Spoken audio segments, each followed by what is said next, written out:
As you well know, we don't see the world as it is. We see the world as we are. Mm-hmm. What are some signs, in your view, that might indicate our nervous systems are a little bit out of whack, which may color the way we view the world and change the way we experience life?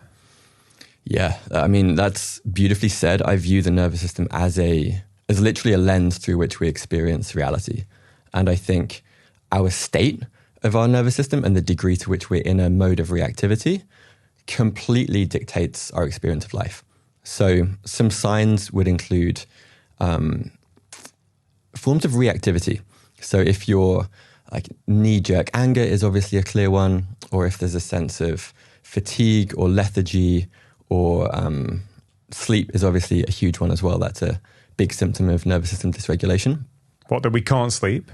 That we or wake up, struggle to fall asleep, struggle to kind of downshift at the end of the day without kind of using substances. And also, I think challenge in relationship is a huge one that I see in my students. So whether it's kind of conflict in different areas or challenges with creating a sense of connection with people that are close to you, there's a lot. Early symptoms of burnout is another one as well.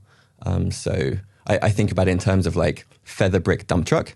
And in the beginning, maybe your nervous system is telling you, like almost like tickling you with a feather of like, maybe you're going a little bit too hard. Maybe it's time to take a bit of a break. And then there's maybe a brick, which could be, you wake up feeling exhausted. Maybe you've got brain fog. Maybe you can't really perform at work. And then for some people, it takes a dump truck, which might be, maybe it's like an intense breakup or it's like a health crisis. And it's often, unfortunately, the dump truck which gets people to really tune in, but it's really just the body giving you feedback. Yeah. It's interesting, those symptoms you mentioned there, some of them, being overly reactive, relationship struggles, maybe anxiety would be in there, for many people. These are very, very common these days. Mm-hmm. And it's kind of interesting as I sort of think about your work, I think about this idea that I often say on this show that when people are not eating well in a nourishing way, and they've never done it before, they don't know how good they can feel. Yeah. Right? So until they actually go through the process of having just whole unprocessed foods for 2 weeks, they have no idea just how much their processed food diet is affecting them in terms of energy, vitality, and how they experience the world. And I kind of see a similar thing with the nervous system, right? Totally. Many people are walking around with these kind of tight and wound up nervous systems that they think is normal. Yeah. Yet they don't realize that there is another way to experience the world out there, isn't there? Yeah, beautiful. I mean, anxiety, I think, is a really good example. And it actually, the word anxiety comes from the Latin ango, which literally means to constrict. And a lot of people try and manage anxiety or like conquer anxiety, but it's really just our reaction to a kind of an underlying emotion. And so it can be really helpful to kind of learn to notice the constriction in the body and kind of like allow it to open up. And, there's a number of different practices for that. Yeah. That's interesting. Anxiety is a reaction to an underlying emotion. Yeah. I imagine that a lot of people think that anxiety is an emotion. Totally. Right, but you're sort of framing it slightly differently. Yeah, it's kind of like a defensive strategy that our nervous system has to constrict against. I think about almost like a hose pipe. Like you can turn on the tap really strongly, and the water will kind of go through. And if your system is kind of unclenched and doesn't have tension, it'll kind of flow cleanly. But if you're resisting some aspect of your experience, could be anger, could be sadness, could be frustration, whatever it is. And a really obvious example is like if someone is, before an important conversation, maybe they feel scared and afraid and there's a sense of anxiety, but that could also be excitement. And it can just, if that system opens and they're kind of connected to the breath, then that it's really just energy, like energy in motion that's kind of moving through. Is there a difference between anxiety and excitement, or is it just the way that we're framing that tension? It's the tension in the body, I think, yeah. Same tension. Yeah. That's a really interesting concept because we know that anxiety is on the rise. So many people are struggling with anxiety. And you're saying trying to manage it can make it worse, which in many ways is counterintuitive for people. But I think that's because people don't know what it feels like these days to experience their body, right? So I imagine some people will hear you talking and go, yeah, but what are you talking about? Constricting in my body? What the hell does that mean? And so do you find that in the modern world, many people are stuck in their heads and don't even know what's going on beneath the neck? Yeah, totally. So I think about in the kind of journey of nervous system mastery, of kind of working with your nervous system, there's 3 kind of core skills that I think about. And the first is exactly what you spoke to, which is kind of regaining sensitivity of our internal experience. So it's called interoception is the kind of fancy name. I know you've written about it in your book. And it's really relearning to listen to the feedback from our body that's coming all of the time. The second skill is self-regulation. And this is, what a lot of people are probably familiar with when it comes to anxiety. This is, there's kind of 3 ways that I think about self-regulating. There's top-down approaches, which might be like cognitive reframes, might be, positive affirmations. Mindfulness is a good example. The second is bottom-up, which is, this is my favorite, honestly. It's like working with or leveraging these levers in our physiology. Things like the breath is a really common one, to literally shift our state and create that sense of safety. And from there, the third kind of pillar or category is emotional fluidity. And it's the one that probably takes the longest to learn, but it's learning to welcome the full spectrum of human experience. And beneath anxiety, for a lot of people, it is either like frustration or anger or sometimes sadness. And once there's that sense of kind of safety and calmness that's created from the self-regulation, then the emotion can kind of come through. And it's the resistance to feeling the emotion that is the bit that it sucks, basically. The emotions themselves don't last for more than 10 to 20 seconds. It's the way that we constrict and tense against them and try to resist feeling them that is the bit that causes the challenge. That's really interesting. The emotions themselves don't last beyond 10 to 20 seconds. I think... Which is wild, right? Because it is wild. We don't think about that normally. Yeah, and I know you run this incredible 5-week course, Nervous System Mastery, where you teach people about all these things. And I think I've read somewhere you say that one of the goals of that course is to reduce the half-life of reactivity. Right. Which I thought was really interesting, especially in the context of what you just said. And in some of the stuff I've read from you, you say like a beginner, for example, might feel angry for, 2 days. And an expert might feel angry for 2 seconds. Right, exactly. Right? But what was interesting for me is that the expert wasn't not feeling angry. Completely. Right? You were just reducing how long you felt that anger for. Yeah. So I want to definitely explore that, but I wonder if we should think about like an everyday example that people can relate to, right? Because at the start, some of those signs that might indicate our nervous system is a little bit out of balance are, let's say, relationship conflict. Right? So many people know that feeling. Let's say they have a partner and their partner says something, arguably trivial.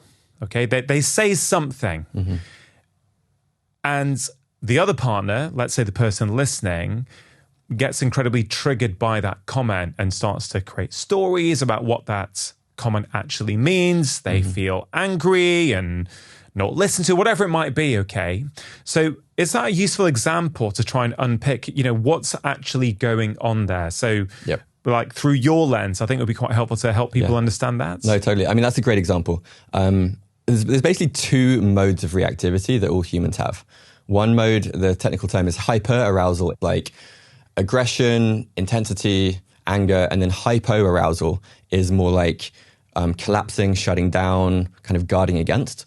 And most people tend to lean one way or the other. So, for example, I tend to kind of become more guarded, tend to be kind of more emotionally unavailable in conflict. And the way that you know that you're in some kind of pattern or trigger is, as you say, you're kind of responding disproportionately to what has happened.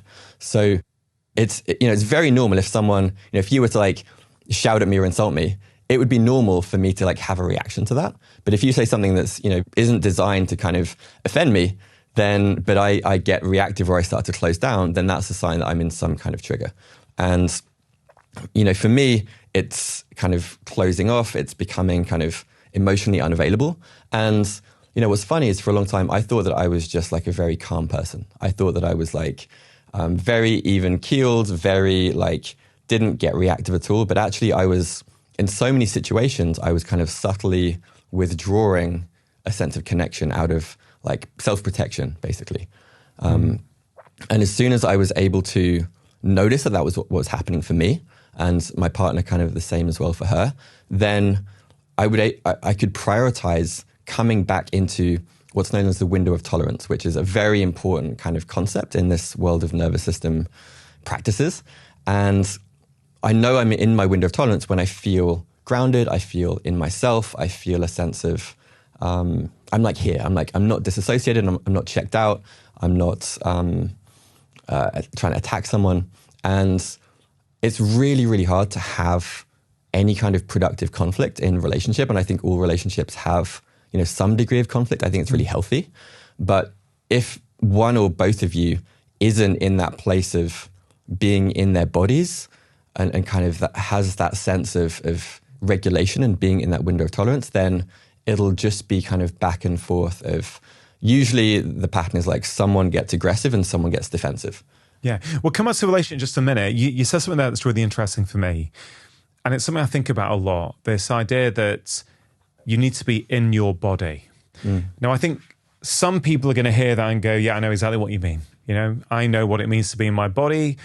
I know what it means when I'm not in my body. But there'll also be maybe 50% of people listening, as a rough guess, who heard that phrase and thought, I don't know what Jonny's talking about. Sure. What does it mean to be in my body? So yeah. I'm guessing that people who come onto your 5-week course, I imagine there's some people who come in who also don't know what that means. So can you just help people understand that?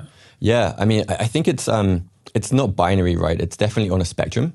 So I think about it as almost like upgrading your sense of your internal landscape, like a chef kind of learning to taste, right? When someone goes into culinary school, they will learn to train their flavor palette to notice like increasing subtlety in the flavors that they're tasting. And it's kind of the same with our sensations and with our emotions. We have this like interoceptive palette that we can increasingly tune into and treat as real-time feedback coming from our body. And this is known as interoception. And it helps with decision-making. It helps with knowing, what state we're in. Like maybe we need to take a bit of a break. Maybe when you wake up in the morning, like you kind of tune like how are you feeling? And the kind of practice that I teach around this, it's very trainable. I call it APE, which stands for awareness, posture, and emotion. And awareness is, again, something that a lot of people don't think about, but your awareness in any moment can be kind of expansive. Like you could be aware of like the space, the sides of you, the space above you, below you, or usually when people get stressed or reactive, the awareness is almost like, it's like experiencing life through a straw that's like just in front of you and very narrow. Posture is another one. And then emotions and sensations, again, like right now I can kind of like notice my butt on the seat, my feet on the floor, kind of feeling into my hands, feeling the back of my body. And it's really just the kind of practice of tuning into the different facets of your experience. Yeah. It's interesting, isn't it? Because you grew up in the UK, like me. I know you've moved now to America. Yeah. But I imagine it's the same in America. It's quite a head-based culture. And I know you've read my latest book in chapter 1, which is one of my favorite chapters, which is all about trusting yourself and interoception. And I mention this story from a tribe where they were very confused that people in America thought with their heads, because to them, they think with their abdomen. Right, which I found so fascinating, just this idea that, well, we all experience the world differently, don't we? And actually, just because we live in a head-based culture doesn't mean everyone does, right? So other cultures and many people within our cultures are used to being in their bodies, but many people aren't. So bringing it back to conflict in a relationship, right? So let's say, and of course there's practice on these things, which you might have to do away from the event and learn so you can bring the new improved you back to those conflict situations. But if we just sort of try and unpick it, okay, let's take a comment online, for example. Like people say, oh, that comment is offensive. Actually, technically, that's not true. No comment can be offensive, right? Because if the comment was intrinsically offensive, 100% of the people reading that comment would take offense to it. Right. So it's not the comment, Yeah. right? There is a comment. And then the offense, for whatever reason, body, brain, mind, whatever, is coming from us, right? Something within us has been activated, so we then call it offensive. Yep. But there is a space, isn't there, between the stimulus, the comment, and our response, us saying it's offensive, right? So can we sort of try and unpick that? Let's say, I don't know, husband-wife relationship, okay? The husband says something. The wife doesn't like it, okay? So what's going on, right? And in terms of how can we bring our body into that? Does that make sense as a kind of framing? No, it's a great example. And maybe another kind of frame to add to this is that our nervous system uses what's known as predictive processing. So it's essentially making predictions the entire time about our lived experience and about what is happening. So as you say, you can read a comment and you can form a prediction in 100 different ways about what that means. And those predictions will also be informed by your current state of being. So if I'm in a kind of like triggered, reactive, stressed out, exhausted state, I'm going to read that comment differently than if I'm like well slept, well hydrated, et cetera, et cetera. We see the world through the lens of our nervous system. Exactly. And so being aware of the state that you're in is actually really useful information for when you're interpreting, let's say, a comment or let's say a conflict. And one of the practices, because I want to make this as practical as possible, that was pioneered by Damasio, who was this really famous neuroscientist. He talked about somatic markers. And what that basically means is everyone has a different set of somatic markers, which are like the early warning signs that you're entering some kind of reactive state. Okay. So in the example of a conflict between a married couple, let's say, maybe for me, I start to notice there's like some like tension in my chest while we're talking, or maybe there's like a knot in my stomach and it feels like, and there's this like, that doesn't feel good. And if you're aware of that, you can kind of like bring it up and present it and say like, hey, I'm noticing that there's this tension in my chest. When this has happened before, I've ended up like shouting at you. And so I'm going to take like a few minutes to kind of step away, put my feet on the grass, get some fresh air, and then come back. And I want to have this conversation. I want to have, this is really important, but I don't feel like I'm able to kind of be grounded in this state. Yeah, I love that, right? I think for me, there's a really key point there, which is nervous system mastery, as you call your course, right? Which I think is a wonderful name, is going to take some time. Totally. Right? Yeah. If you are living in a reactive state and you get overly triggered to, let's say, the actions of your partner, you're not going to just hear this podcast and suddenly go, oh yeah, great, I'm going to be totally chilled now when it happens. Yeah. No, it's going to be a process of learning. Like if you were going to train to run a marathon, you'd have to practice. Exactly. So what you just said there for me is something that I feel I probably brought into my marriage a few years ago as I've been on this journey to kind of regulate my own nervous system, which is, if there's any conflict or a disagreement and you're feeling for whatever reason, I'm a bit wound up, I'm still thinking about work, I'm overly stressed. Even the awareness to sort of say, hey, listen, I know this is important. I don't think now's the right time for us to get into this. I'm not ignoring it. I know we need to talk about it, but maybe in half an hour, or maybe I'm just going to go for a walk around the block. Is that okay?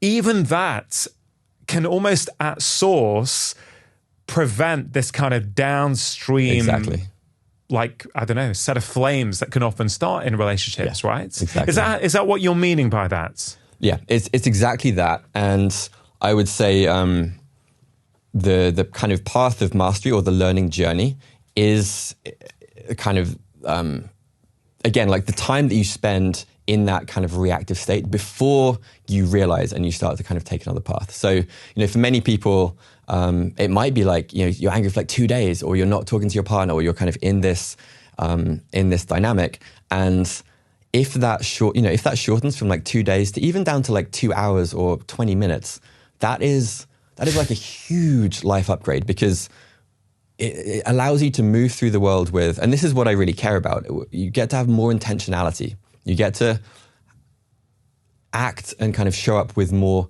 agency, and showing up in a way that you want to show up, and in a way that's like aligned with your values. And when we're triggered, when we're in these reactive states, it's really hard to show up as the people that we want to be, because we are in this kind of defensive, contracted, protective state. And that's not a bad thing. I think that's the other important thing to mention here, is that it's not bad that this happens. It's just a part of us, like a part of our psyche, that is feeling unsafe and has learned this strategy to kind of protect ourselves, basically. And you can kind of like have compassion for that part and walk away, do a breathing practice or humming or some grounding or whatever it is that works for you, maybe even just time outside, and then come back and kind of like start again. And I don't know, I mean, I think that it just saves so much unnecessary suffering to have this kind of pretty simple toolkit of skills. Yeah, it's interesting that this is not just about having a better relationship or managing conflict better with your loved one, right? Yes, it is about that, but it's so much more than that. It's your experience of life. It's, as you say, your ability to create an intentional life. Yep. The way I often talk to people about this concept is this idea that we all have these internal values that represent the person we know ourselves to be. And so the question then becomes, why are we sometimes behaving in a different way? Exactly. Why is there this internal conflict? We know who we are. We know we want to be kind and compassionate, yet we end up being reactive and stressed and making little digs at people, right? Why? And one of the reasons, I think, which I think very much mirrors what you're saying, is that if you're chronically stressed, the way you view the world also changes, right? Because when you're stressed, your body thinks it's under threat, right? So the focus comes in. You're looking for threat. You're looking for problems. You become hypervigilant, right? You're not having this wide perspective, taking the other viewpoint, going, oh, I wonder what they were thinking there. Do you know what I mean? It feels like it's a vicious cycle from both sides. We're living in a world where people feel chronically stressed. They've got too much to do, which is changing the way they view the world. It's also tightening up their nervous system, which means they're going to also be more reactive, even when there's no threat there. Exactly. So I know we're going through practical exercises, but for someone who's perhaps having a light bulb moment during this conversation, can they change it? Yes. I mean, it's like doing reps at a gym, right? It does take practice, but our nervous systems are neuroplastic, along with our brain. And so with practice, we can rewire these maladaptive responses to stress. And the other thing that I want to bring this back to is this idea of emotions or avoided emotions, and specifically emotional debt.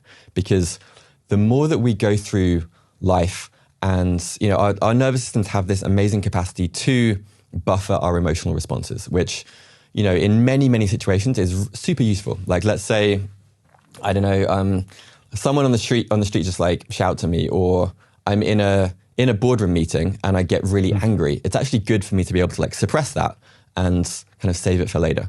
But if I do that, repeatedly over many days or weeks or months, that builds up this emotional debt, is what I call it. And in the nervous system, this is a buildup of allostatic load. And what this does, this kind of wear and tear, it drains energy from the system, which reduces our window of tolerance. So I imagine listeners will be familiar that, like, maybe they start a new job, and in the beginning they've got like a ton of energy and they feel vibrant, but as time goes on, it feels like they get more and more reactive over time.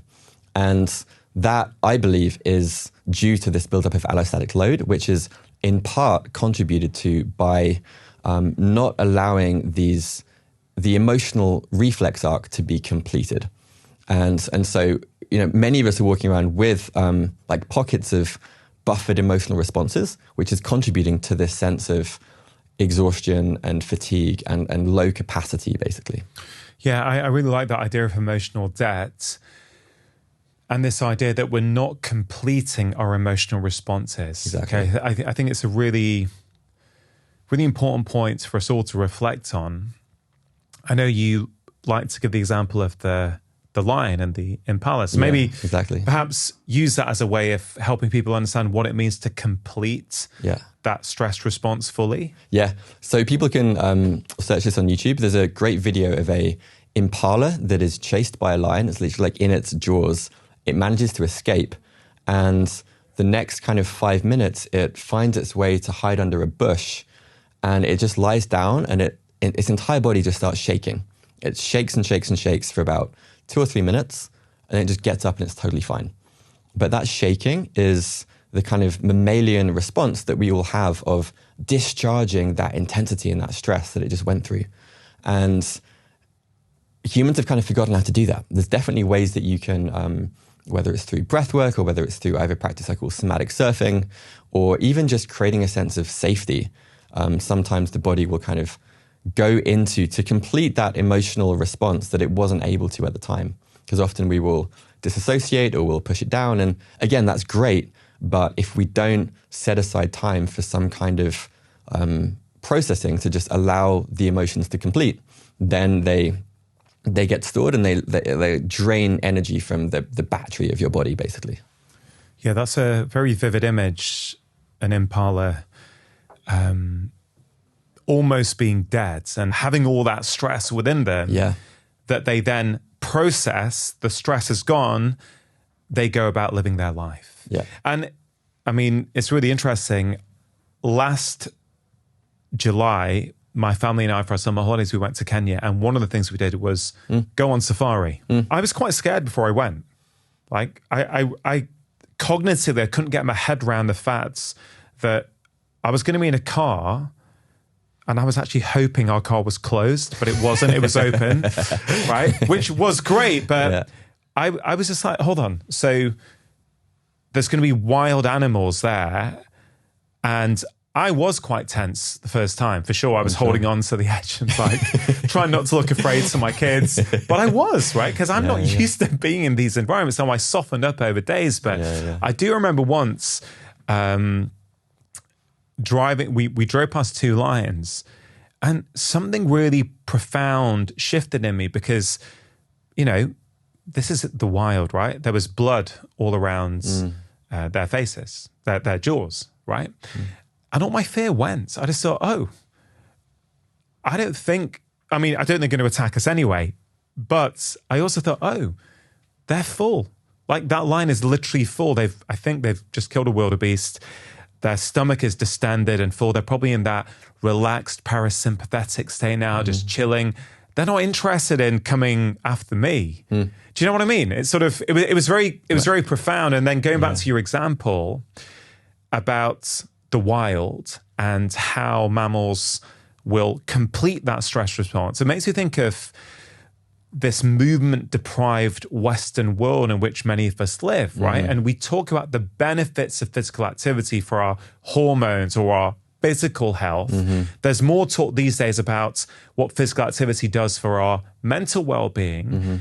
But as you were talking, I thought, do you think that one of the reasons why movement, whether it be walking or running or going to the gym, makes us feel so good is because it completes or it helps us complete a stress response that may have been left partially uncompleted within our bodies? Yeah, I think that's largely a big part of it. And you know, I used to go for a run. Like that was my way of, if I'd had an intense day, I'd kind of go for a run around the block or in the park.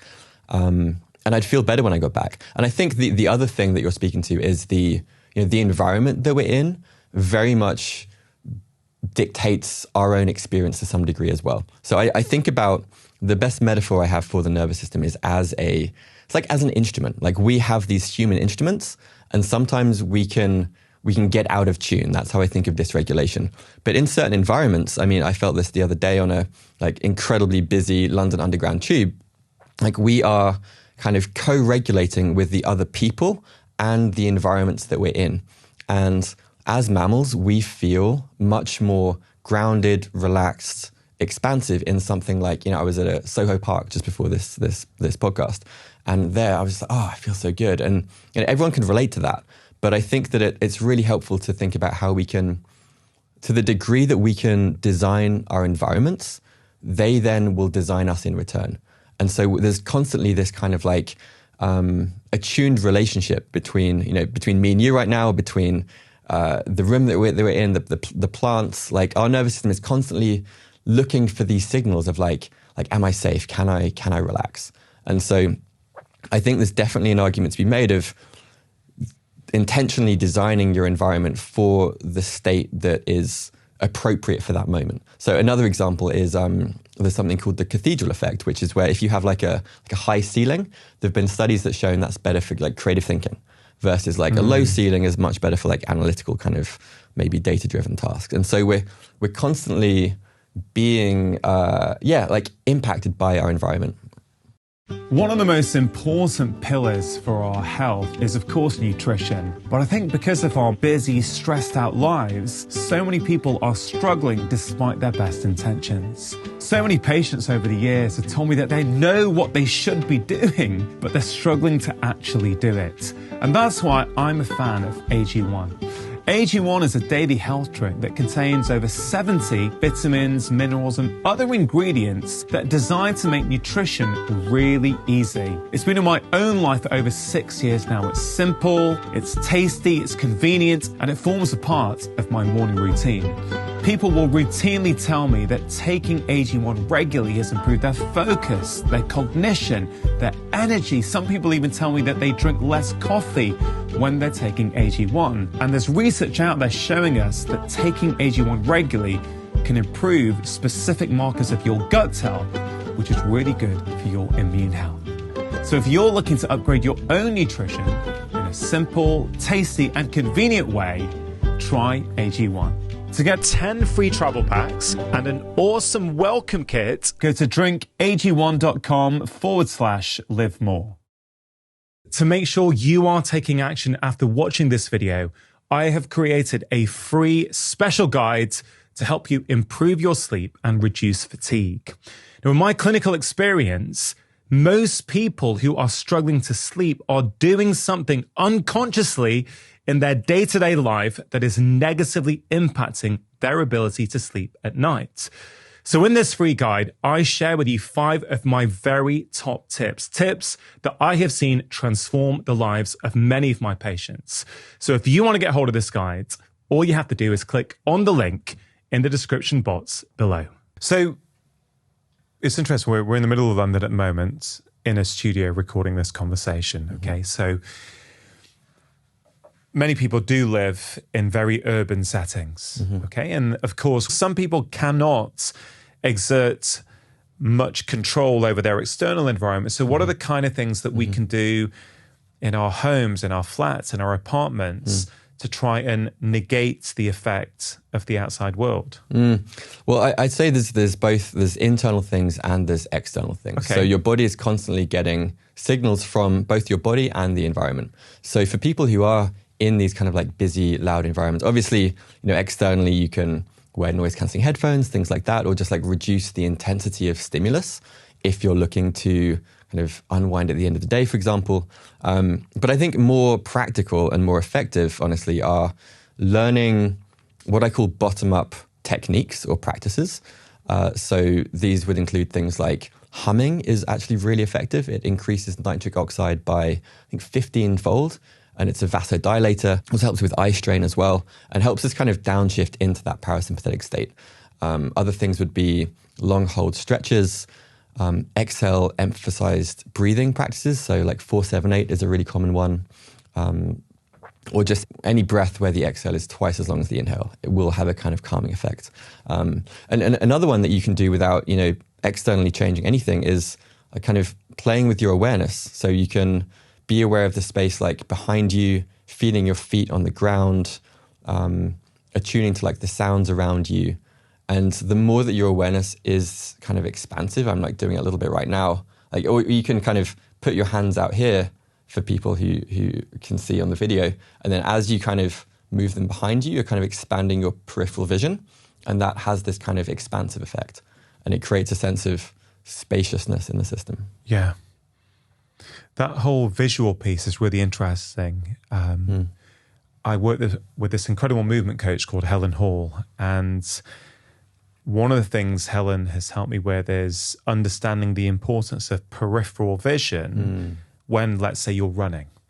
And she has shown me, and I've seen the data, that when you are running or walking with narrow focus vision, right, which many of us would be doing, and if you're in a narrow urban street, you probably are going to be doing that, you move a certain way. And if you then tune into expanding your vision, softening it, making it more peripheral, your whole movement pattern changes. There's more fluidity, there's more flow.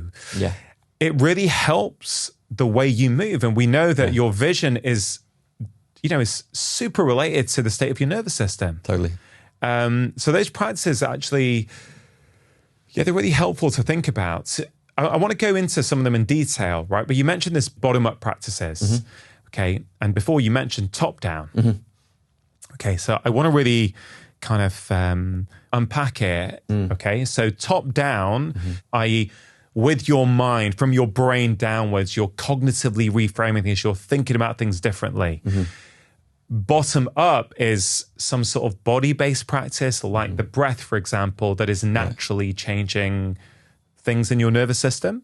Is that, or how would you frame it? Yeah, so the example you gave with the lion, seeing that the lion's belly was full was a great example of like a top-down reframe, because you noticed that, so now the lion is no longer a threat. So you kind of changed a belief that you had that was making a prediction about the world, about whether or not the lion was a threat. So that was a great example of like a very effective top-down intervention. And there's many others in the kind of, CBT is another good example of like cognitive reframes. But what I love about bottom-up, and there's some interesting science around this as well, in that we have, I believe it's something like 4 times more afferent neurons than efferent neurons. And the afferent neurons are the ones that go from the body up to the brain, up to the head. And efferent go from the brain, head down to the body. So there's essentially like a kind of 4-lane superhighway of information going up and like 1 lane of traffic going down. And to me, that kind of indicates that the way that we make predictions is much more heavily influenced by what our body is experiencing than by the kind of thoughts and feelings and emotions that we're having. Okay, love it. So this is where I'm at with my thinking with this at the moment. Yeah. Compared to, let's say, 5 years ago, I feel my nervous system is in a completely different state. Generally speaking today, I feel pretty calm, contented most of the time. I'm not really reactive. Very little stresses me out compared to what used to happen. Now, the internet, the modern world wants to know what was the one thing I did or one does. And the truth is there wasn't a one thing, okay? There were a variety of different things. But one of the things I did a lot of was cognitive reframing, okay? And for people who listen to my show, they'll know that a conversation I had with the Auschwitz survivor, Edith Eger, had a huge impact on my life because she could cognitively reframe her experience whilst in a death camp. Now, I found that the most inspiring thing, because for months after that, whenever I got triggered or I felt reactive to something that was outside my control, and back then it was a lot, once my kids had gone to bed in the evening, I wasn't able to do it in the moment. Once they'd gone to bed in the evening, I would then think about those situations. I go, okay, instead of blaming the external world for my internal emotions, I would own them and go, okay, what did that bring up in me? Okay. Oh, that reminded me of this from my childhood, or what someone said to me when I was 14, or whatever it might be. And through that process, or that's at least one part of it, I feel the way I interacted with the world and, day-to-day life experience completely changed. So I'm always trying to be aware of my biases. I think we've all got biases. When something has worked for us, or we perceive it's worked for us, I think a lot of us then falsely jump to the conclusion that must be the way that everyone needs to approach stuff. And I'm trying to be aware of that. Go, actually, no, that worked for me. Doesn't mean it's going to work as well for everyone, right? So that would be an example of a top-down intervention, right? Now, I will also acknowledge, I mentioned Helen, my movement coach. My body and the way I move and my ability to access different movements has also completely changed through working with Helen, right? And so I also believe, as you do, I think that the body stores emotions in inverted commas, right? And therefore, once you can start to access different movements, your posture, your personality, your emotions start to change, right? So I've also done that at the same time. So I can't say it was just that, but I guess what I'm trying to get to with you is, you know, you're sort of saying that you think that bottom up is arguably more powerful than top down. Yeah. I mean, so I would say first off, the ideal is you stack. You stack the top down, the bottom up, and also the outside in is the third category as well. That's like the people around you, your environment, the things we were talking about as well. So you're saying you hit it from multiple angles? You hit it from multiple, you hit it from all of the angles. I think in my experience, the bottom up is the most like underappreciated and kind of most ignored. And I do believe it's the most effective if someone is in a state of, you know, their anxiety is ramping up maybe towards a panic attack or they're getting really stressed. It's the most effective kind of short-term intervention. But in terms of the long-term, I mean, I think it's actually, this is kind of going a little like a layer deeper, but I think that both top-down and bottom-up interventions can also be used to avoid feeling emotions. And this is something I call the self-regulation paradox, in that if you're just using journaling or CBT or breathwork to kind of ground yourself, but ultimately avoid feeling whatever the emotion is, you're not going to make progress over time. Because I view these practices as a purely a means to get back into our window of tolerance and then to allow the emotion to actually move through. Because if we're still moving through the world in a way that we are avoiding feeling sadness or anger or grief or whatever the thing is, then we will always be making these predictions that like, oh, that's bad. We're not going to go near that. And so the intensity of in which they present in our bodies will just get worse and worse over time. And we'll have to do like more and more of these interventions in order to kind of self-regulate. Yeah, I love that, right? I love the way you frame that. So we're feeling reactive over something. We can learn some top-down practices or some bottom-up practices to reduce that reactivity and perhaps reduce how much we react to that stimulus in the future. Exactly. Unless we go one level deeper and go, okay, we've reduced the reactivity. Now let's really feel that emotion and let that emotion work through us like the impala sort of shaking it out.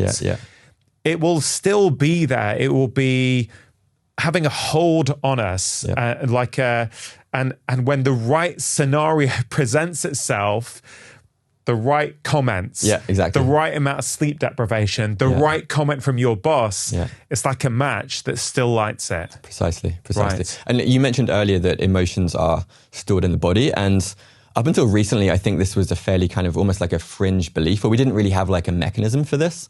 And there's a really interesting theoretical neuroscientist called Michael Edward Johnson. And he has this idea that in the smooth muscle tissue, there are these latches that are created every time we kind of buffer these emotions. And so there are literally like pockets of tension that are stored in the smooth muscle tissue using this latch bridge mechanism. And my belief, I'd love to find a way to test this. I'm working with them to try and run an experiment on this. Wow. But I would love to be able to do a kind of before and after of let's say, you know, before a series of 5 breathwork journeys or before MDMA-assisted psychotherapy, like what is someone's latch profile before and after? Because, you know, you can see it. Sometimes my students or my breathwork clients, you can literally see the tension kind of dissolve in their face or different areas, or they feel like, oh, like I have sensations in my belly that I didn't have before. You know, these things happen anecdotally, but I would bet that there is a strong correlation between these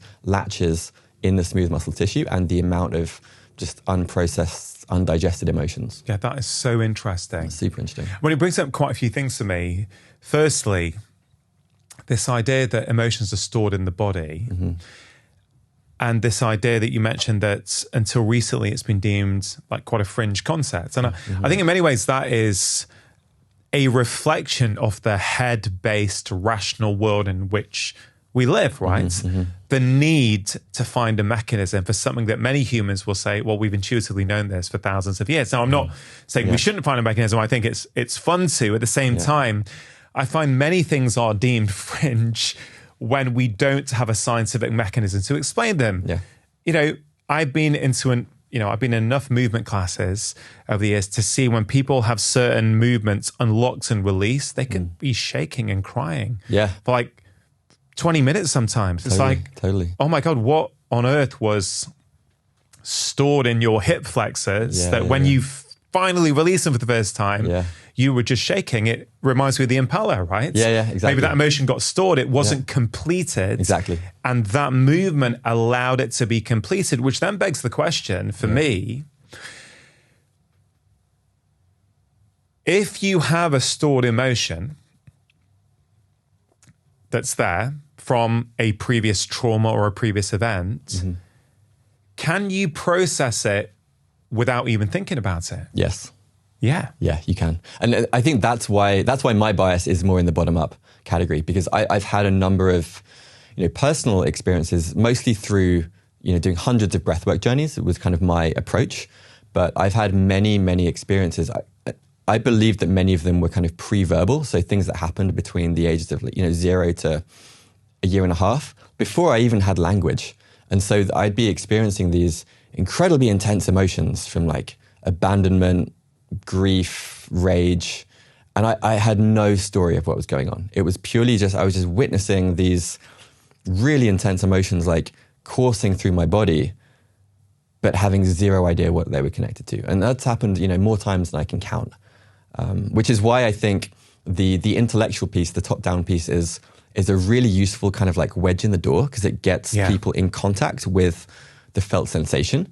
But I think that if it remains purely in the realm of the intellect, and there isn't some kind of contact with the physical, somatic kind of sensation and response, then I don't believe that the latches can actually be opened. Yeah, that is such a beautiful example. I mean, if things have been stored in our body before we could even speak, how the hell are we going to cognitively reframe that? Language for it, right? Exactly. And it also makes me think where I'm sort of landing on this, I won't call it a conundrum, but there's kind of top-down, bottom-up, which again, I actually do believe is an artificial separation, because that is then predicated on the belief that the body and mind are separate, which I don't believe they are. So you could even make the case that even a powerful form of cognitive reframing is in some way changing the body. It is, because these things aren't separate. Totally. I think where I love top-down as a short-term thing at least is to help people understand, cognitively at least, maybe not on the body yet, and I agree with you that bottom-up is super important as well, right? So it's more for the purpose of a conversation that I bring these things up, because I think it's really interesting to explore. I agree. One thing I want to sort of impart with people is this idea that the responses within you are being brought up within you. It's very easy to blame the external world for our internal responses. But until you understand that actually the external world might send you some signals, right? But ultimately, it's your internal response to those signals that's causing the issue. It doesn't mean it's not hard in some situations. Of course, if you're in war or you're suffering severe trauma, and someone's traumatizing you, I'm not saying that isn't happening or it's not incredibly difficult.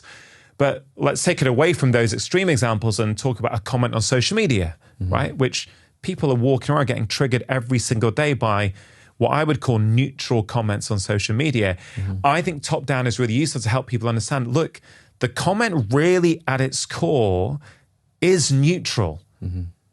What you're touching on is a really important piece, which is this idea of like full ownership and full agency. And I think that when we are suffering and when we're resisting our experience, it's because we are feeling in some way, shape or form, like we're a victim of that. Like we had no control or power, whether it was like something your boss said or your partner said, or a victim of even circumstances. And when you make that move to no, I'm creating this, it at the same time, it also softens your resistance to the physical things that you're feeling as well. And so, as you said, the top-down, bottom-up distinction is actually in some ways, it doesn't exist. And for people who've done like extended meditation retreats, for example, they can notice when a certain thought arises, there will be a corresponding like subtle tension in their body. So every time we have a thought or an idea, there is a corresponding mental kind of sensation that arises on just a really kind of like very subtle level. And so, as you say, there is this direct connection. Yeah, you shared a story recently about a monk who came and did one of your courses. Oh, yeah. And it was such a powerful story because my recollection of it, and perhaps you could share it again, is that there was a monk who'd done a ton of meditation, yet somehow had managed to avoid feeling their emotions. And so there was anger raging within them that they didn't know about until it came out. So could you just share that? Because I think that's an incredibly powerful example, how some of the time we're bypassing our emotions and think we're moving forwards when we're actually not. Yeah, I know. I'm really glad you brought this up. So this was a monk who'd spent 20 plus years in a monastery. And I actually get a surprising number of students in my course who are long-term meditators, but they still aren't happy, honestly. They still experience anxiety. They still experience reactivity. And I love meditation myself. I practice regularly, but I do think that it is obviously there's different types of meditation, but often what long-term meditators will get very good at is that kind of move to where they are deconstructing reality, or they are, kind of creating cognitive distance between themselves and the feeling or the emotion. And it's very, very different to neutrally observe a feeling or sensation versus like fully welcome it. And the example that I think will make this real for people is if you imagine your kids, like neutrally observing your kids having a tantrum is very different from like going up and giving them a hug. Like you will have a very different reaction in those two scenarios. And so in the example of this monk, through a series of breathwork journeys, just realized that there was a huge amount of unprocessed anger, essentially, and rage that was likely the reason he got into meditation in the first place, to kind of avoid feeling that discomfort all the time. And I find often anger is one of the things that, like, once it moves, it releases such like aliveness in the body again, and kind of energy and like vibrancy. And even, people, again, this is anecdotal, but people who've been depressed and lethargic for long periods of time, the anger is almost being turned inwards through the inner critic. So they will be like angry at themselves and judging themselves and have all this negative self-talk. And once that anger gets a chance to kind of be expressed and be externalized, it like frees up all this energy. And I love seeing it because it's like someone really comes alive after that moves through. So yeah, I think it's another good example of like a very nuanced pitfall on a path of, you might say, yeah, meditation's great, like meditate as much as you can, but it is, if you're only meditating in certain ways, I mean, I think metta practice or like loving kindness practice or jhana practice actually is slightly different versus the kind of mindfulness which is, most common in our society.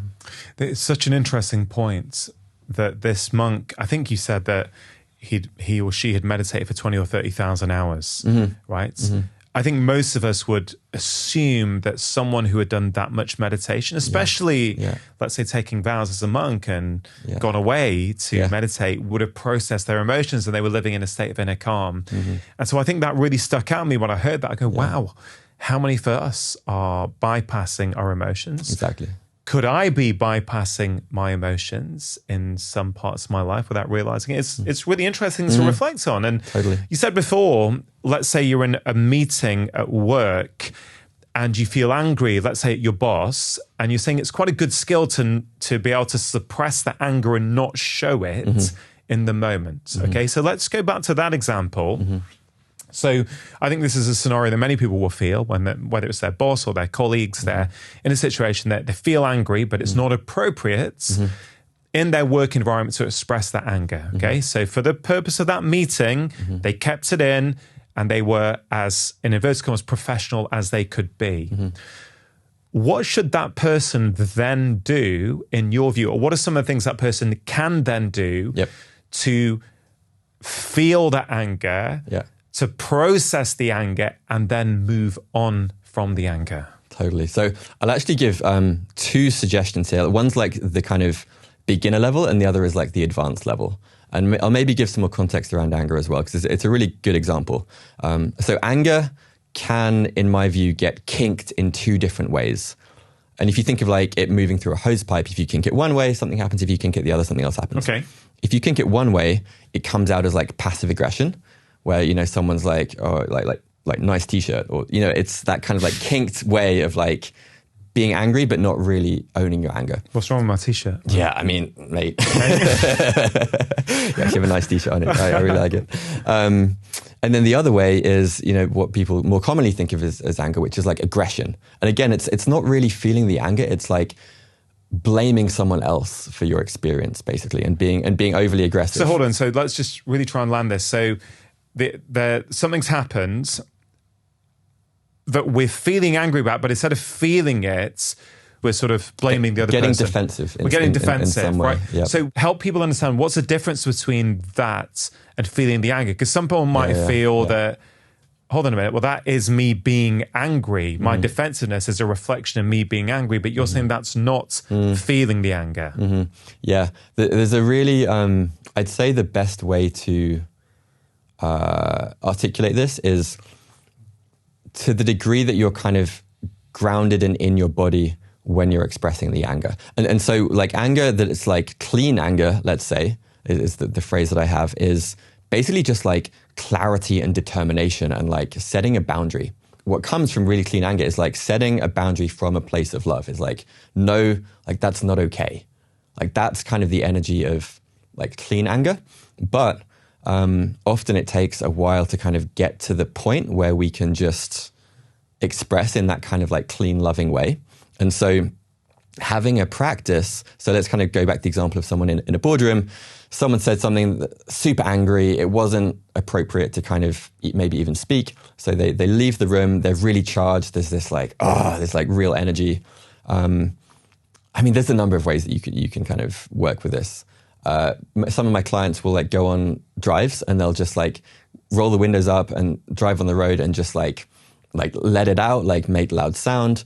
I generally recommend like breath, sound, and movement are 3 good kind of ways of expressing the energy. Breath, sound, and movement. Breath, sound, and movement. Yeah, and you say expressing the energy. Is that the same as feeling the energy? Or is that subtly different? So some of the signs that I can kind of give to people are like, if you feel a sense of relief or like an exhale or like a sigh afterwards, that particular reflex or that motion has completed. Okay, hold on. Right. So you okay. Let's make this super practical. So you're in the room. You don't like something that's happened. You feel your boss hasn't spoken to you in the way that you think is appropriate. Okay. But you keep a lid on it, but you're angry on the inside. Okay. The meeting finishes. Let's say it's lunchtime now. You've got a 1 hour lunch break. Yeah. Okay. And you're saying earlier that emotion technically is only there for 10 or 20 seconds, right? Yet many people are still angry a week later. Okay. Which is clearly a problem. What can they do in that lunch break? Okay, so they're, maybe they haven't got a car, they can't go for a drive at the coast, they can't go and ground in the local park. I mean, imagine it's a rainy, cold, dark winter's day, and that's happened to someone. What can they do in that 1 hour break that allows them to feel that anger and process it? Yeah, okay, so really... Yeah, really great example. Often I will say it's ideal if you can kind of be in your own home, especially if you're kind of doing this in the beginning. So it's helpful to maybe like wait till the end of the day. Great, and fine. Go back, like go to your bedroom, like a kind of private space. The simplest is either like kind of hitting pillows sometimes will be good, like allowing some sound to move through. Can you even say, God, that guy's such an idiot, and bang your pillow? Completely. And, that you would say that's healthy. I would say it's healthy. I think the key thing is that at some point you have to, and this kind of comes back to the top-down, bottom-up distinction, is if you are constantly recycling the story of what happened and not actually connected to the sensations that are associated with the anger, what we call just like looping, where it will feel as if the anger goes on forever because you're kind of connected to the story, and the story is continuously like bringing up more and more anger. So your mind actually now from the top is actually generating more stress. Yes, exactly. And it's actually taking that anger that actually is that short-term feeling and emotion that you have that perhaps you haven't felt. And the story you're telling yourself is pouring fuel on the fire, making that anger much bigger than it is. Exactly. So this is where the body comes in, right? So the key is, and then coming back, like full circle back to interoception, if you can connect to the sensations that you're experiencing. So for many people, it's like heat, it's like tightness in the chest, and then kind of make the movements or sounds from that place. That's when there's the sense of and it will take 10, 20, 30 seconds, sometimes longer for people, but there will be a felt sense of like relaxation and just like, thank God on the other side of that. Hey guys, I really hope you're finding this useful. If you are and you want more content like it, please do check out my book, Make Change That Lasts, 9 Simple Ways to Break Free from the Habits That Are Holding You Back. It's in all the usual places as a paperback, ebook, and as an audiobook, which I'm narrating. Now, back to the video. Okay, so let's say you've come back to your bedroom. You've acknowledged you're angry, which is important because some people don't even acknowledge that. They think, I'm, like you said before, everyone thought you were calm. Completely. You weren't calm, you were suppressing, right? So it came across as calm, but actually there was a whole tension behind that calmness. Yep. Okay, so someone could just lie there or sit down, make sure the belly's coming out, make sure they're really breathing, feeling where the tension is, trying to let it go. Okay. Some people even struggle with something like that, especially initially. They're not used to feeling that tension in their body. No, totally. If they were so inclined and they went on their street or their local park and did 5 minutes of hard sprinting, let's say, right? Because we're saying that there's an emotion stored in our body, maybe stored in our muscles, depending on what you believe and what you read and what your take is on that. This idea that you don't need to know with your mind how you're processing something, but you can do it simply through your body is a really seductive concept to me, right? I think about the impala and how the impala hasn't actually, not that I know what it's like to be an impala, okay, to be clear, right? But I'm guessing the impala... It's probably not telling a story about that bloody lion. Yeah. They've just got this intuitive mechanism that perhaps we have had before and we've lost, right? Of shaking it out of their system so that they're free afterwards. Right. Could it be as simple as that for some humans, where we shake it out of our system? Is that why yoga is so useful? Is that why sprinting? Is that why jumping jacks can be so useful? Because I think for some people, that might feel easier than sitting in silence and trying to see where is there tightness in my body? Can I let that go? Help us understand that. Yeah, so there's 2 things I want to add to that. The first is that there is, I think, actually an important role for a top-down like orientation in this process. And for me, I really remember this. I was doing a breathwork training, and my teacher said to me, he said, "You are loved in your anger." And I remember in that moment, I just broke down crying. And I think that many of us, particularly maybe men growing up in England, like myself, there's a way in which I think when I was younger, I'd hurt other people from in fits of anger. And I then viewed my anger as being inherently bad. And this was kind of happening. I wasn't aware of that. It was below my conscious awareness. And having that frame of I can still be loved even when I'm being angry was Jesus, that just opened me up, and it allowed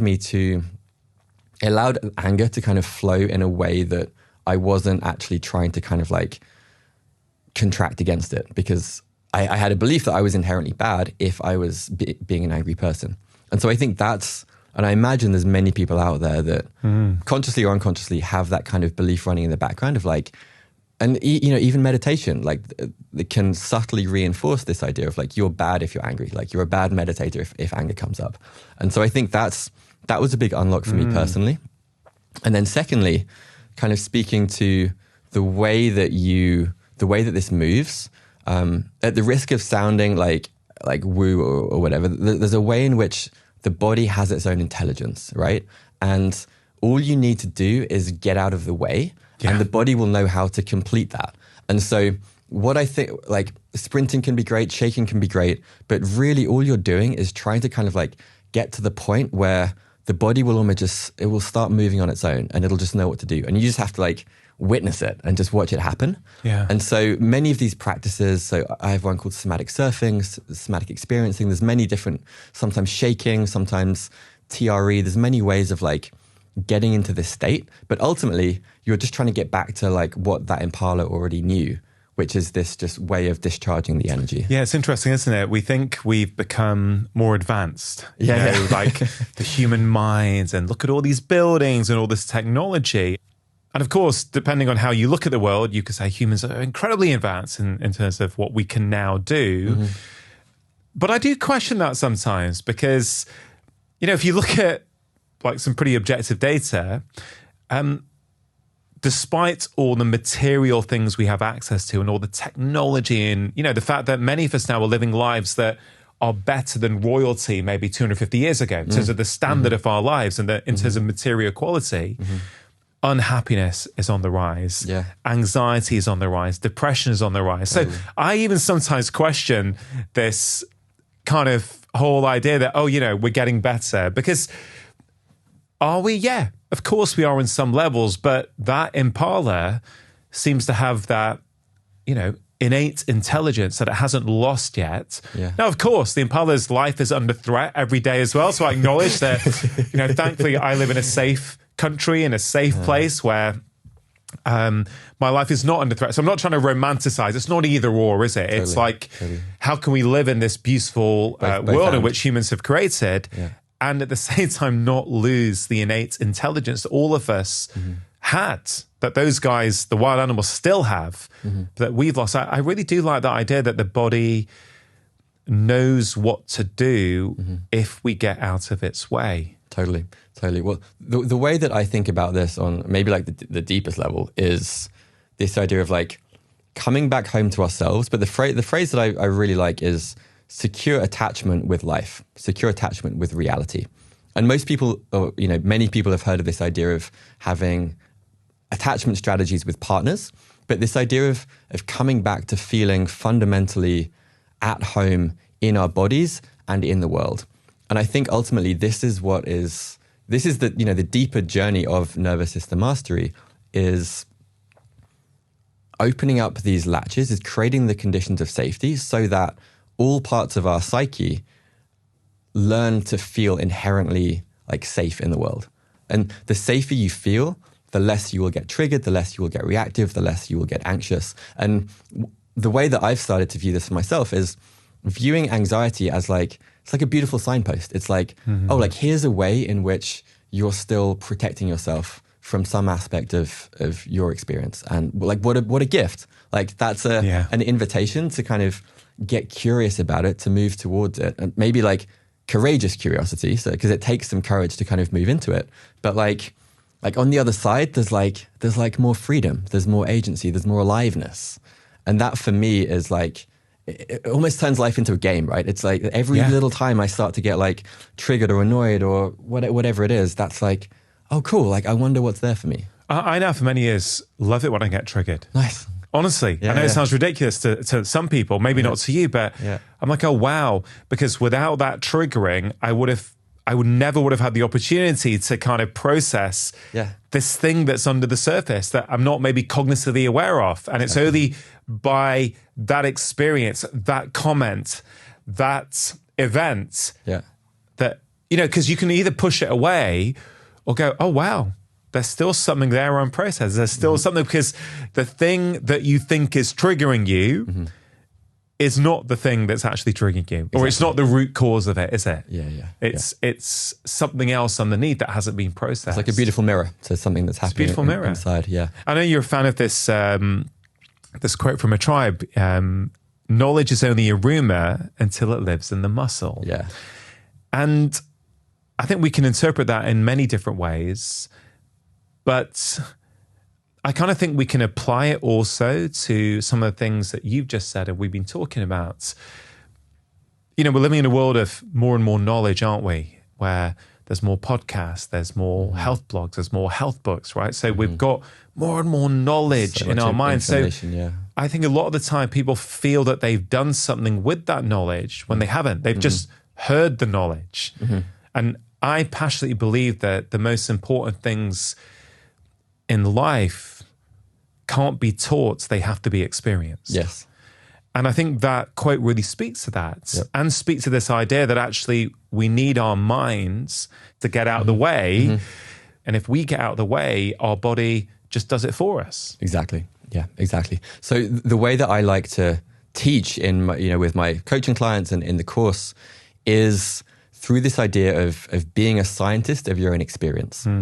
And like you said, you can listen to 100 podcasts and you can hear the same thing over and over again. But if you don't run some kind of experiment in your own life to actually verify it, it won't land in your system as true. And so I think there's an amazing opportunity for just so many creative experiments that you can create. And I know you kind of have some of these on your tour and in your book.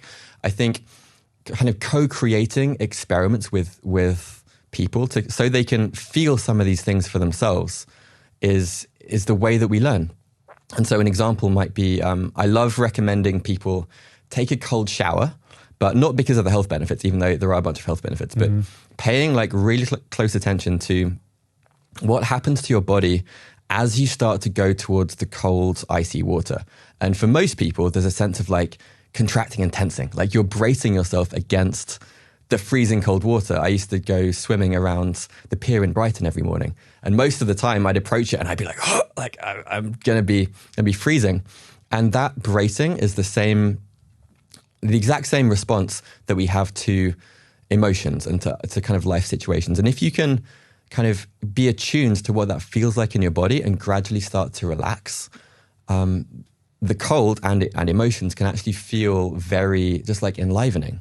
And for me, this was actually how I kind of moved through grief. I lost my ex-fiance, took her own life. And it was through going swimming around this pier in Brighton and learning to like let in the cold and not tense against it.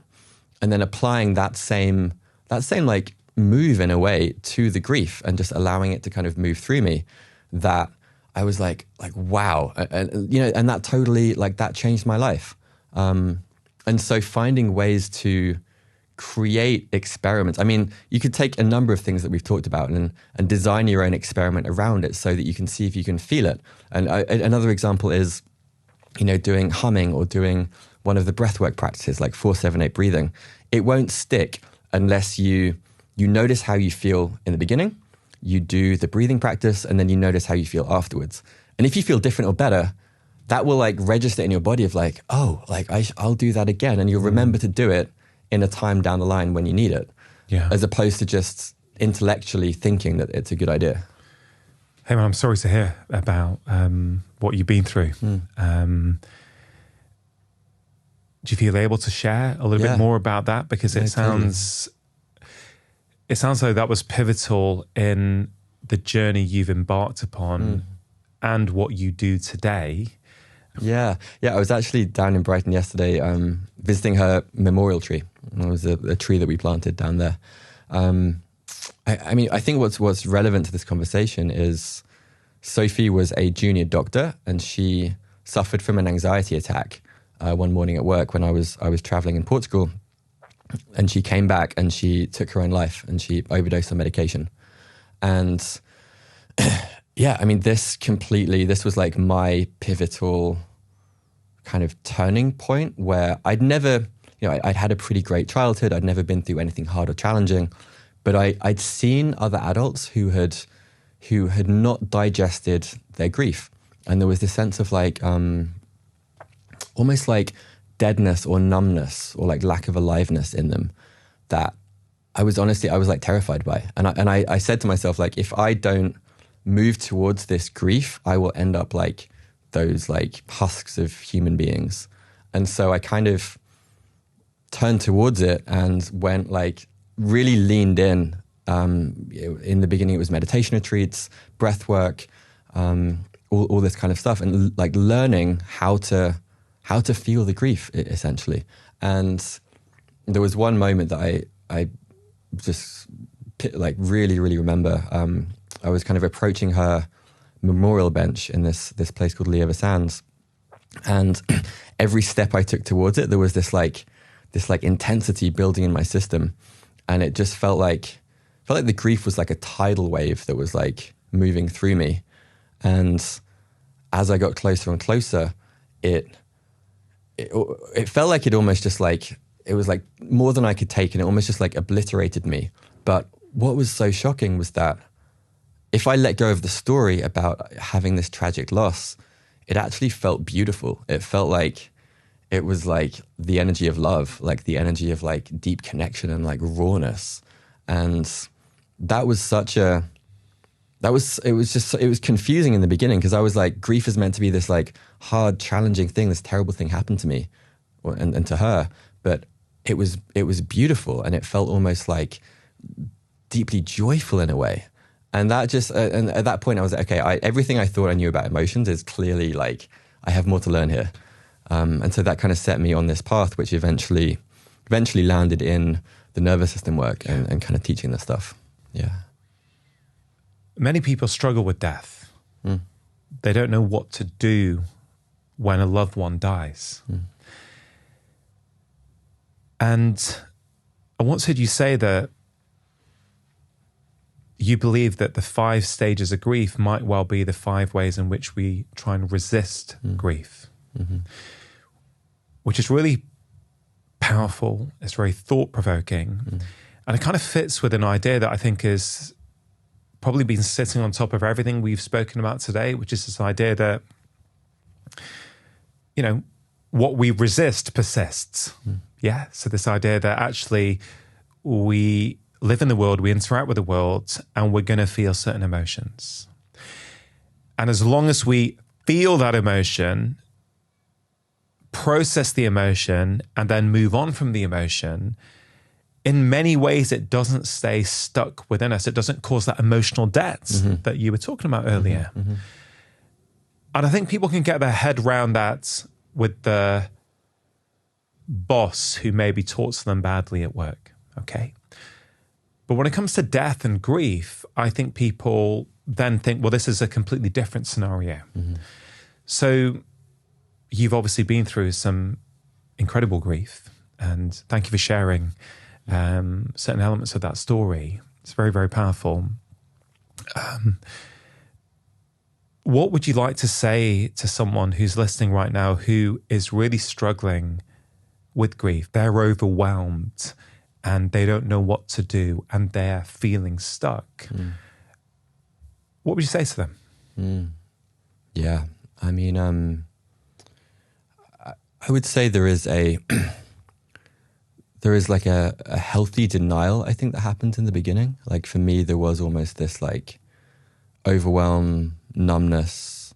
It was almost like too much to process, I think. And it's just part of the process. I think that at some point I had this idea of, this mantra in my mind of like, I am willing, was like the phrase that I said to myself.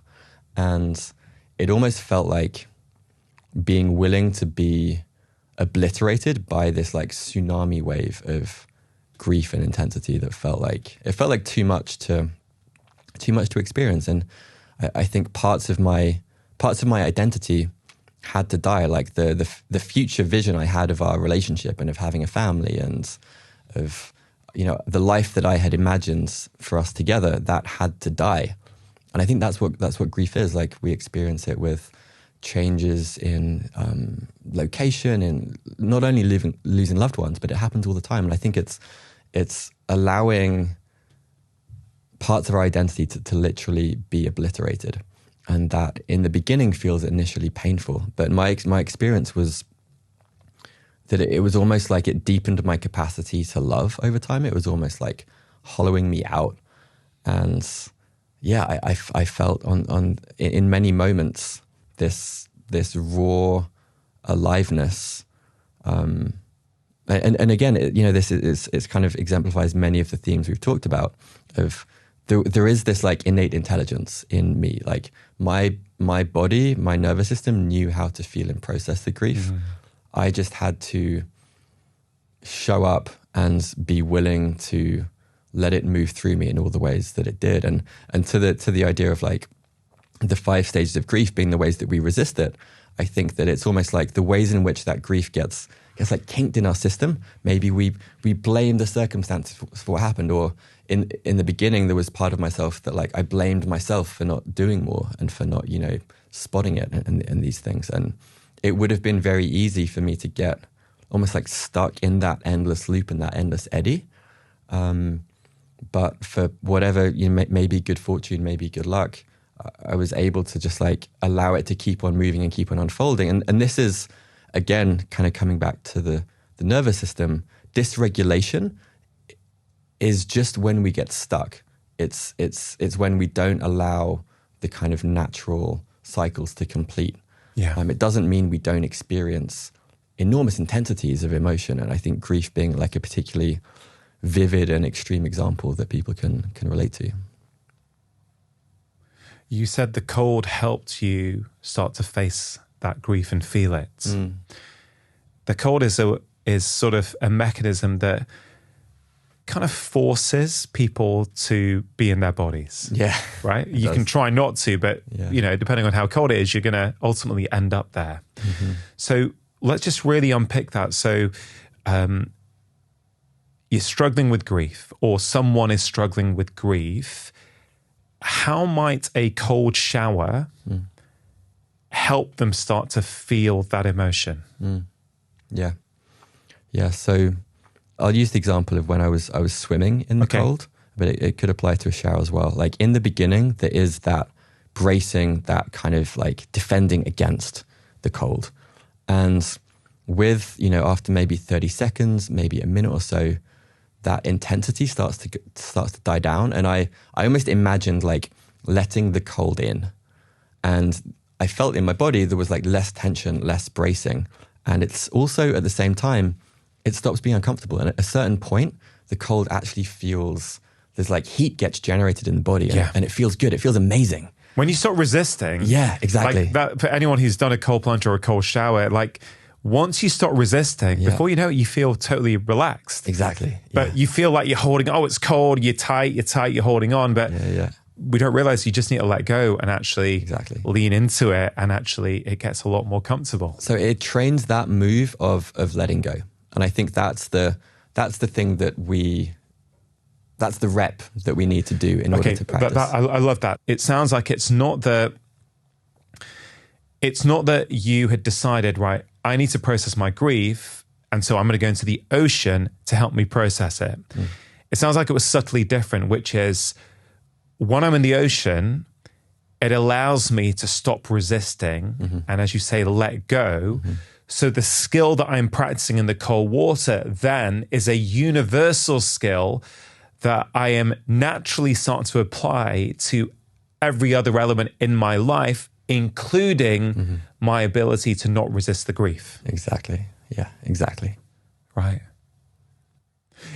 Which I guess in many ways speaks to this wider concept of bottom-up practices, okay? Taking this out of grief, you offer people, and we discussed a few of them, and I know on your website, on your course, you offer way more, right? But it sounds like there's a variety of different body-based actions, practices that people can do. Breath work, cold shower, progressive relaxation, the APE, awareness, posture, emotion, expanding our awareness, whatever it might be. For some people, it'll be yoga, right? And is the suggestion for people to play around and experiment with curiosity, a variety of these practices, and maybe choose a couple that they really like, that they can practice regularly, that allows them to train this skill of letting go. Is that a useful way to look at it for people? Yeah, I think that's a really useful way to put it. And I think I really emphasize the experiment-based approach, because everyone is coming to this work from a different place. Like, some people might be experiencing anxiety. Some people might be experiencing grief. Some people might be burnt out and just really stressed. And there's going to need to be a different approach or a different kind of prescription for everyone, depending on where they're at. And, you know, for some people, maybe just practicing interoception, that's often a really good starting point for a lot of people, is just gaining 10% more awareness of their internal state at 5 times during the day. And again, you have mentioned a few things, but how can somebody do that quite simply? Yeah, so I mean, I recommend either kind of setting a little timer or doing it first thing after you wake up in the morning, and then a time during the day when you have a transition moment, and then to help downshift or to kind of transition at the end of the day, maybe after a work day or something. Yeah.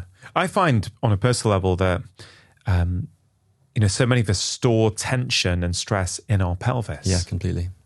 And so one thing I find quite useful is, at various points of the day, I'll just stop and make sure I'm taking some big whole body breaths into my lower abdomen, really focus on my diaphragm and my pelvic floor and how it's moving. And, I think those things, we just don't realize how powerful they are, because instead of then that tension building up and you're not doing that, so it just keeps accumulating. So you think it was the email at 5 p.m. that bothered you. No, it wasn't the email at 5 p.m. that bothered you. It was the fact that you were just accumulating stress, emotional debt. So by the time you read that email, you were past your window of tolerance. Yeah. I Right? mean, it's funny, as you were saying that, I kind of, even without thinking about it, I noticed I brought my awareness down to my pelvis, and I felt I was holding tension in my lower back, like even just from this. Well, and also something that people don't like to talk about is cosmetically, we have been taught, whether consciously or unconsciously,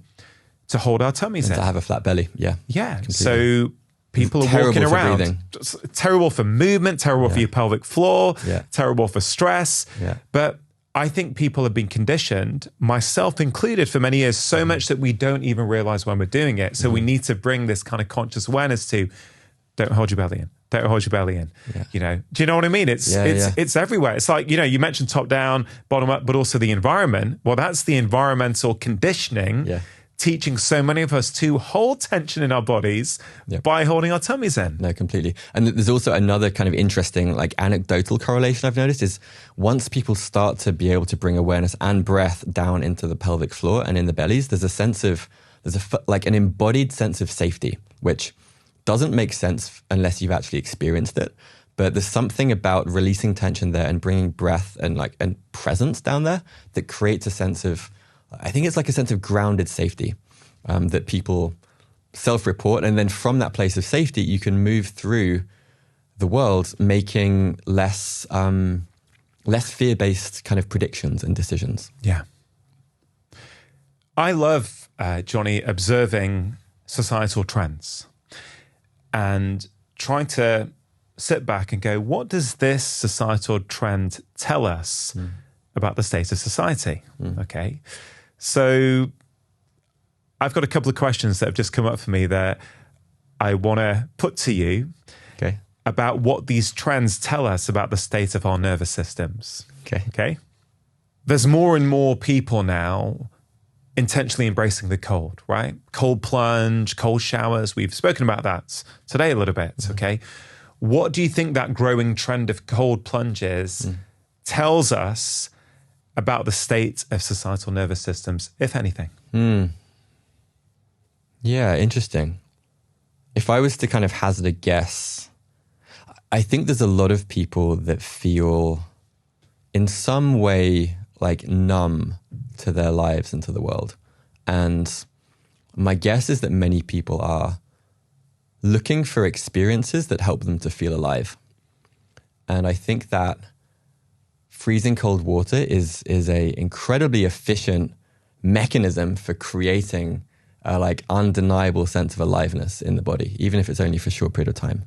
And my guess is that would be part of it, you know, beyond the kind of health benefits and, you know, there's a kind of like bravado and like kind of power that comes from it as well. But I think for me, at least, it's part of the draw is there's a sense of aliveness and also a sense of like empowerment. I think a lot of people feel like they are, going back to what we were talking about earlier, they're kind of victims of the world, of reality in different ways. And by learning how to overcome the intensity of the reaction to the cold and to be able to sit with it, if they can do that in the cold, then they can do it in other areas of life as well. And so I think there's probably a combination of those two. The growing rise of coffee shops and cafe culture.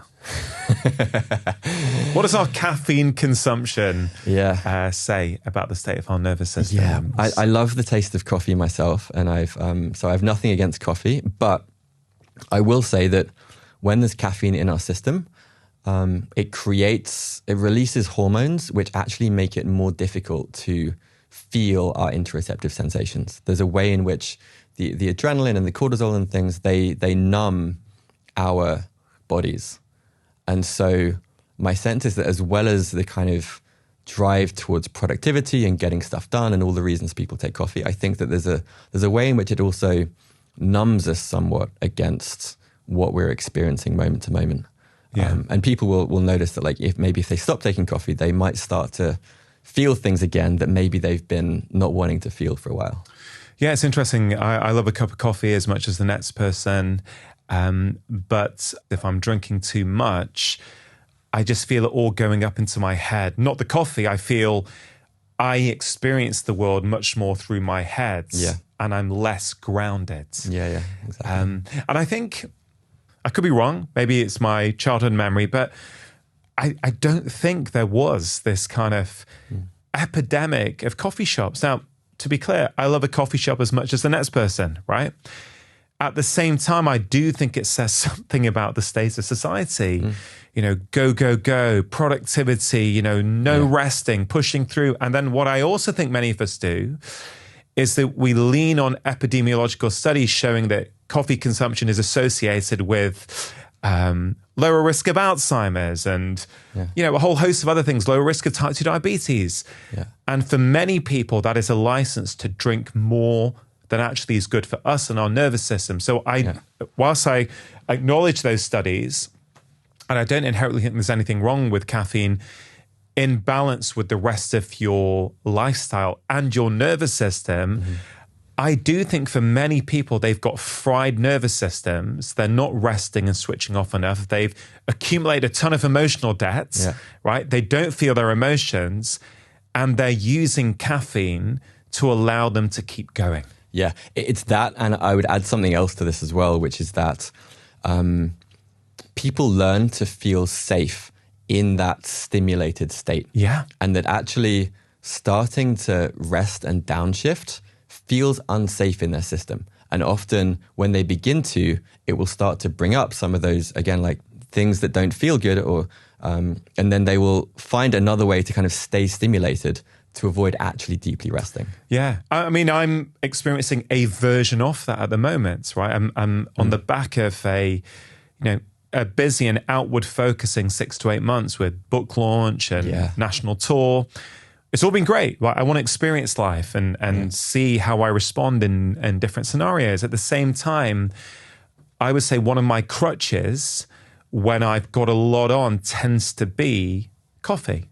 If I'm being completely honest with myself, I know that my intake has just crept up a little bit over the last few months in a way that's not fully in balance with my nervous system, nor is it in balance with the person I want to be. And it's funny when you said that, I think sometimes I can totally recognize that where you have it and then you feel a bit more stimulated. You're like, oh, this is my safe space because this is where I've been for the last few months. Yeah, totally. And it's almost leaning into that discomfort of going, no, well, yeah, you might feel a bit fatigued, but that's okay. You don't necessarily need to caffeinate your fatigue every time. It's okay to experience tiredness, right? And not be in that stimulated state, which, I don't know, I find it quite interesting. Yeah, no, I think it's fascinating. And the key thing that I want to kind of maybe for listeners to take away is it's great to be in those states. I mean, you've just done like a UK tour. You've been on stage. Like that is kind of the peak of, I'd say like a healthy, sympathetic state where you need to be activated to be on stage and to give a performance. But what is key is, so we haven't really talked about this, but I think about capacity and resilience. Capacity is how grounded can you stay even when there's like intensity moving through your system, and being on stage and doing a live show is a good example.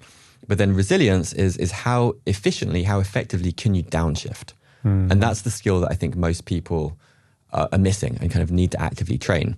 And so I'm a big fan of NSDR, which Huberman has popularized, non-sleep deep rest, yoga nidra. There's many different ways of doing it, but learning how to go from that activated state. And it's almost like the more activated you are, you need to be equally deeply resting. So if you've been go for kind of like 2 or 3 months, you'll need to have a period of time where you're like deeply resting and recovering for almost an equal period of time. Because we're like cyclical beings, and it's great to be able to kind of show up with that intensity. But if you don't also rest with that same intensity, it will become burnout over time. And an image popped into my mind of the Olympic athlete who was on the horse, and before he went to perform and won a gold medal, he was literally sleeping like minutes before he was about to perform. And we think about like athletes know that recovery is just like crucial to their performance, but we don't really think about it as like cognitive athletes or podcast hosts. Like we need to prioritize recovery as much as we're prioritizing performance. Yeah, it's so interesting. Just to make it really practical for people though, who maybe don't have as much autonomy with their life or their job, right? This is what Sundays used to be for people. Yeah. Right? Yeah. Sundays before all the shops were open, before internet shopping. Or social media. Yeah. You know, Sundays, I remember, I'm sure it's the same for you, growing up as a kid, you know, Sundays, nothing much happened. There was Formula One on the television. There was like, might be a football match of the day special. Like, Go for a walk in the park. Supermarkets were shut. Yeah. Like, you couldn't do so. There was enforced family time and chill out time into that 7-day cycle. I think that's one of the most toxic things about the modern world is how those natural rest periods have just been obliterated. Yeah. I mean, coming back to societal trends, I think that the ability to set boundaries is now such an essential skill, because you need to now like actively design that into your life. Because if you're just passive and you don't have some degree of intentionality, you will just be in this perpetual like go activated state, because there's always going to be more stimulation coming towards you. You really have to kind of protect your spaces, your time on a hourly level, daily level, weekly, monthly level. It's a practice on all scales of time, I think. Yeah. Jonny, I love talking to you. I really think what you're doing is incredible. I think you've got a very unique take on the nervous system and how we can start to tackle it. You've got 2 things, don't you, out there for people. You've got the Nervous System Mastery course, that 5-week course. Yep. And you've got the NSQ, the Nervous System Quotient, right? Yeah. Can you just talk us through what those things are and how people who want to learn more from you can access them? Yeah, totally. So the NSQ was basically my attempt to design a self-assessment that gives people a sense of like benchmarks of where their nervous system is at in these kind of 4 categories that we've been talking about. So like a score for your nervous system? Yeah, you literally get a score. You get a score out of 100 in these different areas. And some are green, some might be orange. And then we've designed it so that you'll get kind of practices designed to help improve the lowest areas through kind of email. And it's all totally free as well. So how can people do that if they want to do it? So if they go to, the website is nsmastery.com. So NS standing for nervous system. Exactly. Okay, nsmastery.com. And in the top right, I think, is the self-assessment button. And then if people are interested, there's more information about the 5-week cohort of nervous system mastery. That's when we go into all of the stuff we've been talking about: interoception, self-regulation, emotional fluidity, in a kind of community-based approach. So there's live cohorts, live sessions, guest speakers as well. And it's my attempt to really like distill all of the practices we've been talking about in a kind of actionable, kind of condensed way that is also compatible with people's busy lives. So we have like founders, CEOs, parents, all kinds of people from all over the world take it. I mean, who doesn't want a better nervous system, right? A more balanced nervous system. I'm biased, but I would agree. Yeah, it's kind of a universal skill I think Yeah. most of us would like to master at some point. If you really think about life and the nervous system, it really is the master control switch of how we view the world, how we experience the world, isn't it? Yeah. And I guess not enough people are paying attention to what their nervous system is doing.